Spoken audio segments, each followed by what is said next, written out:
courir, comme l'a fait à de nombreuses reprises Saint Jean-Paul II. Ça vous paraît bizarre?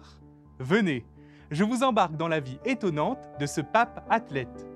Un jour, dans une petite ville de Pologne, un jeune garçon, le voici, son nom est Karol. Il est plein d'énergie et a une vie bien remplie. Il court d'une activité à l'autre sans perdre le rythme. Le voici ici, en train de jouer au football dans son quartier, puis là, en train de courir avec ses nombreux amis, ou encore ici, en train de dévaler les pentes enneigées des montagnes polonaises. De toute évidence, Karol a toutes ses chances pour devenir sportif professionnel. Mais contre toute attente, il va devenir prêtre, puis évêque, et même pape. Et oui, Karol n'est nul autre que le pape Jean-Paul II. Son passé de sportif va donner une couleur particulière à ses 27 ans de pontificat. Il écrit plus de 120 discours où il met en avant les valeurs du sport, comme la loyauté, le respect, l'humilité et la fraternité.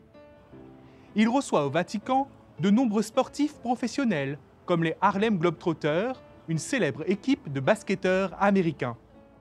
Il ne cesse de dire au monde, comme l'a fait Saint Paul, « Ne savez-vous pas que dans les courses au stade, tous participent, mais un seul remporte le prix?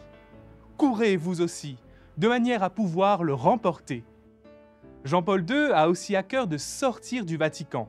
Regardez plutôt. À l'image des apôtres, il court d'un continent à l'autre pour annoncer au monde l'Évangile. Et il va traverser près de 130 pays. Sa course effrénée pour rencontrer le peuple de Dieu va notamment l'emmener jusqu'à une petite île de l'océan Indien, l'île de la Réunion. Nous sommes en 1989 et c'est un véritable événement sans précédent.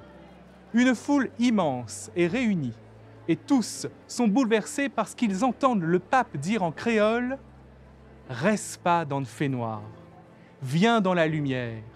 Soleil y lève, soleil y dort, la lune y lève, la lune y dort.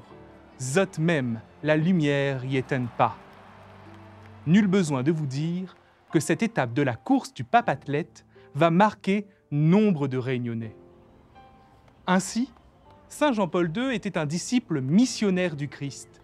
Son passé de sportif a été un véritable atout pour cet homme qui devait courir d'une mission à l'autre et qui était pleinement engagé dans cette course pour annoncer au monde la bonne nouvelle. Une course qui continue encore aujourd'hui.